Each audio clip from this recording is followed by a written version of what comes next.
Hey, are you in need of running some split tests inside of the Google Ads interface?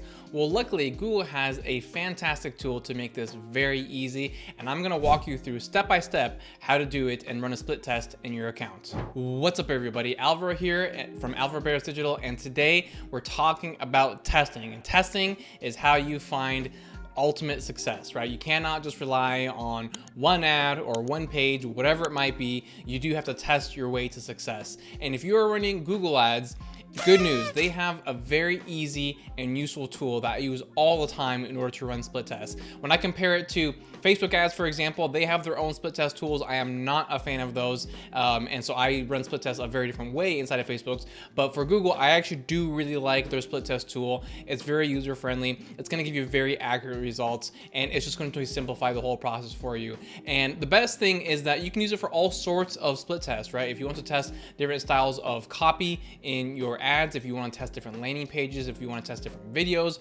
if you want to test different performance max campaigns, you can absolutely do all that within the same tool, which is fantastic. So without further ado, let's go ahead and dive right into the tool and find out how to split test your way to success in Google Ads. All right, so once you log into your accounts, you're going to see the interface like this once you are in the campaigns tab. But in order to start a new experiment, you want to scroll down here on the left-hand side and go to where you see experiments and then all experiments.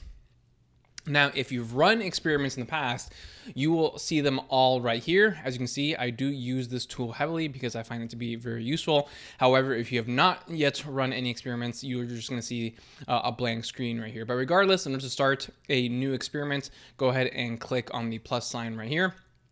And you'll see a couple different options right here: optimize text ads, video experiment, custom experiment, and performance max. So optimize text, obviously, if you are doing some sort of copy test where you want to test different headlines or descriptions, that's what you choose. If you're running a YouTube campaign, you can choose this one right here. Or if you want to define your own parameters in terms of what you want to test, you choose custom experiment. And then if you're using performance max, you go ahead and select that one.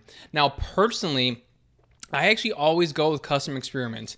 Even if I am optimizing text or a video right here, to be honest, I actually have not yet used this tool with Performance Max because I actually have not found Performance Max campaigns to be effective. I actually made a whole video about that, which I can link in the show notes below.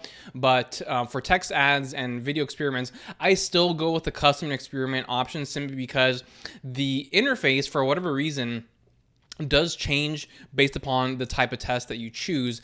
And I just like the interface of the custom experiment better in terms of the data that it gives you.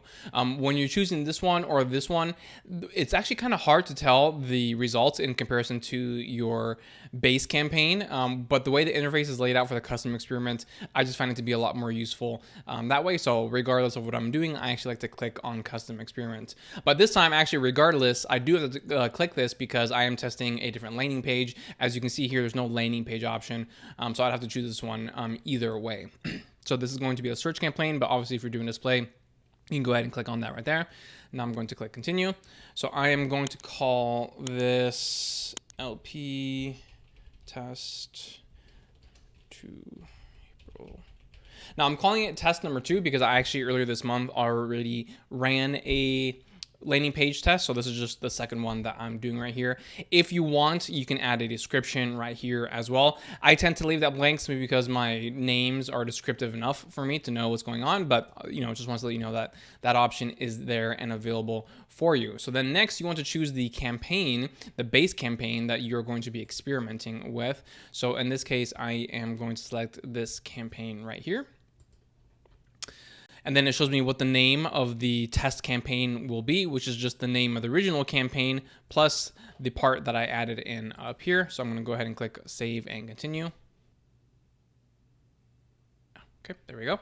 So here it is. It's still in draft though. This has not been published because you'll see I can click on this button right here that says schedule. But first I have to go in and make the change. So like I said, I'm testing a landing page here. But even if I wasn't, I would still do a text test in here as I said earlier. But in order to conduct my test, I'm going to go ahead and click on ads and assets and then on ads. And then I'm going to add a filter. I'm going to type in add type because there's a bunch of old ad types in here that are no longer in use. So I'm only looking for responsive search ads. I'm going to hit apply. And now it's only showing me the responsive search ads in the account, which is great. So now I'm going to go ahead and select all 400, yes. And then I'm going to click on change ads right here. And then I already have the final URL by default right here. So I'm going to select that. I'm going to go grab the URL, which I have saved in another screen over here. There we go. So I'm pasting it in, and you can hit preview. I actually do tend to do that. I'm just not going to do it right now, simply because it can take a little while, especially with this number of ads. But it's just a safe way of making sure that nothing is going to break. It will show you over here on the right hand side, the changes that it would make, so that you feel safe and secure with what's going to happen. But I'm going to skip that part just for purposes of keeping this more concise. So I'm going to hit apply. And this part also will take a little while, so you just have to wait until it is complete. All right, so now I have confirmation that all the ads have been updated right here, but we are not live yet. So now we do want to schedule this out. So I'm going to hit on this schedule button right here. And then I'm going to select the metrics that I want to primarily track. So I want to track conversions and cost per conversion, and then I want my conversions to increase, and then I want the cost per conversion to decrease. That's the goal with this experiment. And then you can test the split in terms of the budget. I like to keep it at 50-50, but you can go ahead and modify that as you see fit. And then I'm gonna tell it to last for 30 days. That way I give it plenty of time to make sure that the results are statistically significant. And then lastly, there's this enable sync. I do like leaving this on. Right here it says changes made to your base campaign will automatically sync to the trial campaign, so you don't have to make changes manually. Meaning, if I go to the original base campaign and I change the bid strategy in that one, it's automatically going to change the bid strategy in this test campaign, which I do want, because I want this to be as fair of a test as possible. And the only way to ensure that is by having all the same exact settings across the both the campaigns. So I do like to leave that on, and then you hit create experiment.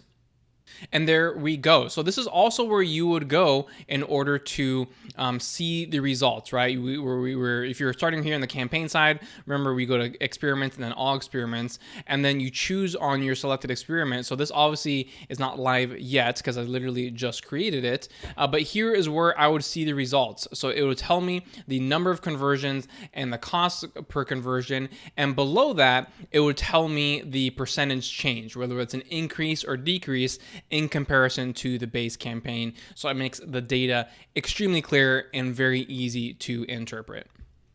All right, there you have it. So I hope you found this step-by-step tutorial to be helpful and useful for you. Now go out there and start running your own tests and keep me posted on your progress. I would love to hear your success stories down below in the comments. And speaking of the comments, if there's any other content that you would like for me to cover, also let me know down there and I'm happy to go over it. Thank you so much for tuning in today. I will see you next time.